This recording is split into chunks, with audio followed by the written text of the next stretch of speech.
अच्छा नोट किया इतना वहां पे।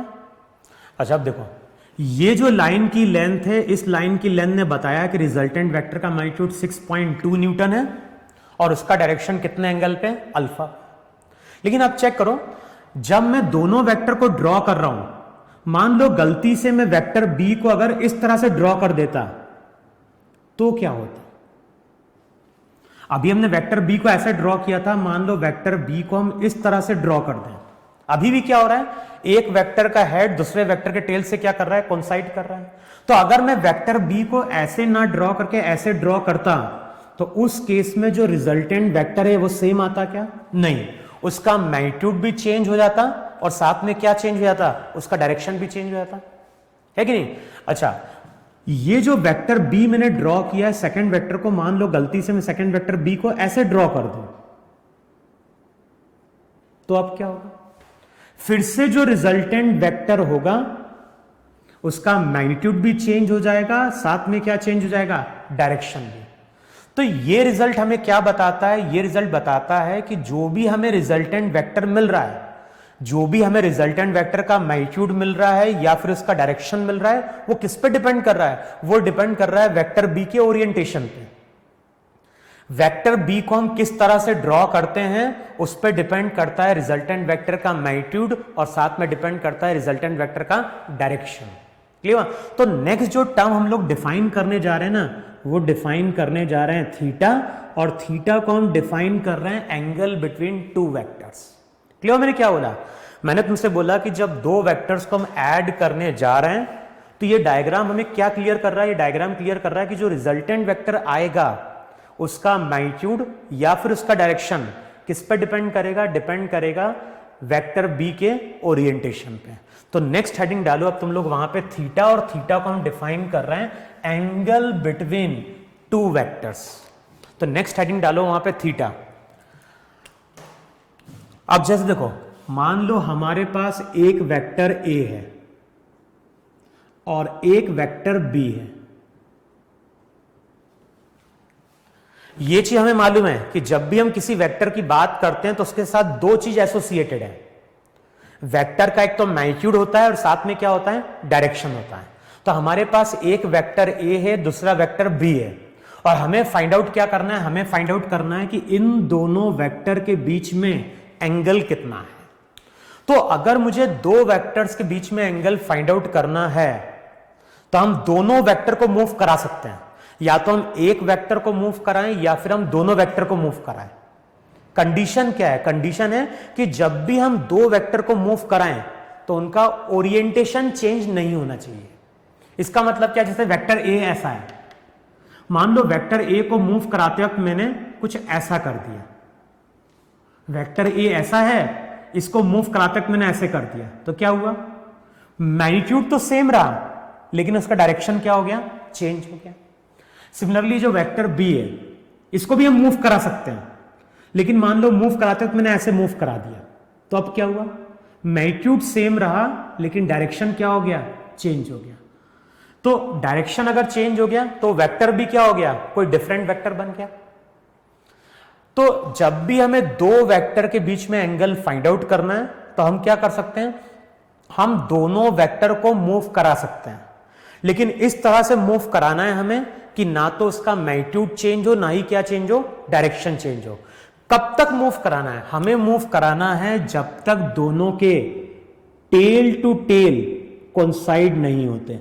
तो वेक्टर बी को अगर मैं ऐसे नीचे की ओर लेके आया तो ना तो मैग्नीट्यूड चेंज हुआ, ना ही क्या चेंज हुआ, डायरेक्शन। सिमिलरली अगर मैं वेक्टर ए को इस तरह पीछे लेके आ जाऊं तो ना तो मैग्नीट्यूड चेंज हुआ, ना ही क्या चेंज हुआ, डायरेक्शन। तो अगर मुझे दो वेक्टर्स के बीच में एंगल फाइंड आउट करना है तो वहां पे हम क्या करेंगे, वहां पे हम दोनों वेक्टर को मूव कराएंगे। कब तक मूव कराएंगे, जब तक दोनों के टेल टू टेल कोइंसाइड नहीं करते हैं। जिस टाइम पे दोनों वेक्टर के टेल टू टेल कोइंसाइड करते हैं तो उस टाइम पे जो स्मॉलेस्ट एंगल होता है उसी को वहां पे हम नाम देते हैं थीटा। क्लियर। तो जब भी हमें दो वेक्टर के बीच में एंगल फाइंड आउट करना है, करोगे क्या, दोनों वेक्टर को मूव कराएंगे। कब तक मूव कराएंगे, जब तक दोनों के टेल टेल मीट नहीं करते। जब दो वेक्टर के टेल टू टेल मीट करेंगे तो उस टाइम पे दो एंगल बनेंगे, एक स्मॉलर एंगल बनता है ए और बी के बीच में, और एक ये बिगर एंगल बनता है। तो जो स्मॉलर एंगल होगा वही तुम्हारा क्या होगा, दोनों वेक्टर के बीच का एंगल थीटा होगा। मान लो मेरे पास एक वेक्टर ए है, दूसरा वेक्टर बी है। अब मैं तुमसे पूछूं कि दोनों वेक्टर इसमें एंगल कितना है, तो अब तुम क्या करोगे, वेक्टर बी को ऐसे नीचे लेके आ जाओ। बताओ दोनों के टेल टेल कोइंसाइड कर गए। अब जो स्मॉलर एंगल होगा वो तुम्हारा यहां पे क्या हो गया, 90 डिग्री हो गया। मान लो एक वेक्टर ए ऐसा है, दूसरा वेक्टर बी ऐसा है। अब मैं अगर तुमसे पूछता हूं कि दोनों वेक्टर में एंगल क्या है, तो क्या करोगे, दोनों वेक्टर के टेल टू टेल को कोइंसाइड कर दो। अब बताओ कौन सा एंगल स्मॉलर है, तो ये एंगल स्मॉलर है, तो इसको हम क्या बोलेंगे, थीटा बोलेंगे वहां पे। मान लो एक वेक्टर ए है, दूसरा वेक्टर बी है, इस तरह से। बताओ अभी दोनों वेक्टर टेल टेल कोइंसाइड कर रहे हैं क्या, नहीं। तो या तो ए को मूव करा के यहां पे ले आओ, या फिर बी को मूव करा के यहां पे लेके आओ। अब बताओ स्मॉलर एंगल कौन सा है, अभी तक ये एंगल स्मॉल था, ये एंगल स्मॉल था, ये एंगल स्मॉल था, अब ये एंगल स्मॉल नहीं है, अब ये एंगल मेरा वहां पे क्या है, स्मॉल है। क्लियर। तो अभी तक ये एंगल थीटा था, ये एंगल थीटा था, ये एंगल थीटा था, अब ये एंगल थीटा है। सिमिलरली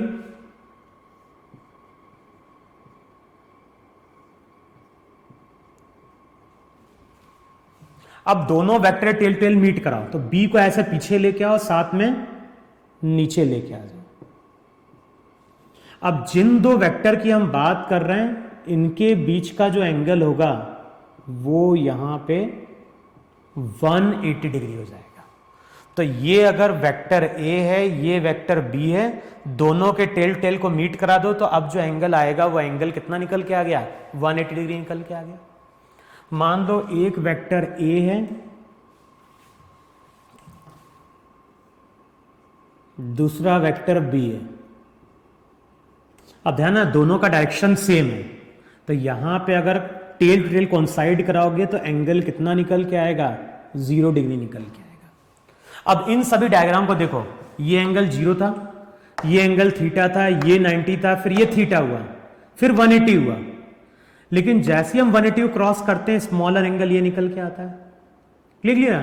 तो जितने भी डायग्राम ड्रॉ किए हैं, इन डायग्राम से हमें क्या इंफॉर्मेशन मिल रही है कि जब भी हम किसी वेक्टर का एंगल देखेंगे तो वो एंगल 0 डिग्री से लेके 180 डिग्री तक जाएगा।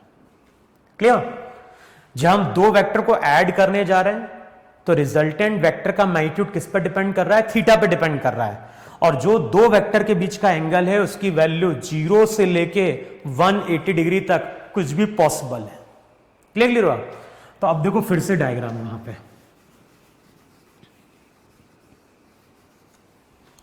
तो जब इससे पहले मैंने ड्रॉ किया था एक वेक्टर ए,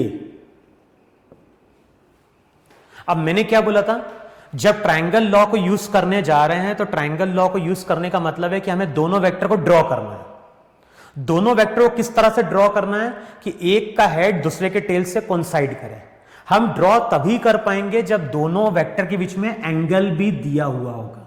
तो मान लो दोनों वेक्टर के बीच में एंगल दिया है, मान लो सपोज करो 30 डिग्री। दो वेक्टर हैं, दो वेक्टर इसमें एंगल कितना दिया है, 30 डिग्री। तो हम क्या करेंगे, यहां से इस तरह से एक और वेक्टर बी ड्रॉ कर दें। अब वेक्टर ए को यहां पे इस तरह से एक्सटेंड कर दें। अब मैंने क्या बोला है, जब दो वेक्टर के टेल टू टेल मीट करते हैं तो उस टाइम पे जो स्मॉलर एंगल होता है वही तुम्हारा क्या होता है, थीटा होता है। तो जब तक मुझे दोनों वेक्टर के बीच का एंगल नहीं मालूम होगा तब तक मैं दूसरे वेक्टर को ड्रॉ नहीं कर पाऊंगा। क्लियर। तो सबसे पहले मैंने वेक्टर ए को ड्रॉ किया, अब वेक्टर बी को मुझे ड्रॉ करना है कितने एंगल पे, ड्रॉ करना है एट एन एंगल 30 डिग्री पे। अब ये दोनों वेक्टर एक्यूरेटली ड्रॉ कर दिए गए, मैग्नीट्यूड और डायरेक्शन दोनों। अब मैं क्या करूंगा, फर्स्ट के टेल से सेकंड के हेड को ज्वाइन कर दूंगा और ये जो वेक्टर आएगा ये वेक्टर मेरा रिजल्टेंट होगा। इस लाइन की जो भी लेंथ होगी, ये जो लाइन की लेंथ होगी, लाइन की लेंथ क्या बताएगी? लाइन की लेंथ बताएगी वेक्टर का मैग्नीट्यूड। अब प्रोटेक्टर से हमें क्या करना है? ये एंगल कैलकुलेट कर लेना है और ये जो एंगल रहेगा ये बताएगा रिजल्टेंट वेक्टर का डायरेक्शन। क्लियर हुआ? तो जब हम ज्योमेट्रिकल मेथड की बात करते हैं तो ज्योमेट्रिकल मेथड में हम यूज करते हैं triangle law of vector addition. लेकिन इस लॉ की लिमिट, इस मेथड की लिमिटेशन क्या है? इस मेथड की लिमिटेशन है कि जब भी तुम इस मेथड को यूज करने जाओगे तो हमें ग्राफ पेपर की जरूरत पड़ेगी, और जब न्यूमेरिकल सॉल्व करेंगे तो हर बार हम ग्राफ पेपर यूज नहीं कर सकते। तो जब हम न्यूमेरिकल सॉल्व करते हैं तो वहां पे हम ज्योमेट्रिकल मेथड को यूज नहीं करेंगे, वहां पे हम किसकी बात करते हैं? एनालिटिकल मेथड की। तो नेक्स्ट हेडिंग डालो वहां पे, एनालिटिकल मेथड। तो एक था मेरा ज्योमेट्रिकल मेथड और सेकंड जो मेथड था वो था एनालिटिकल।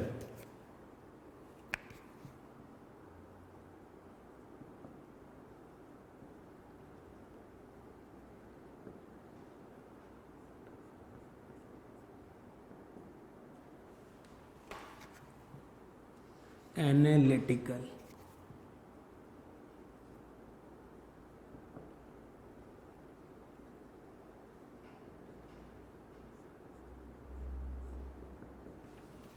अब देखो, ज्योमेट्रिकल मेथड में हमने किसकी बात की थी? ज्योमेट्रिकल मेथड में हमने बात करी थी ट्राइंगल ऑफ वेक्टर एडिशन की। अब जब हम बात करते हैं एनालिटिकल मेथड की, तो एनालिटिकल मेथड में हम जिस लॉ की बात करते हैं वो कहलाता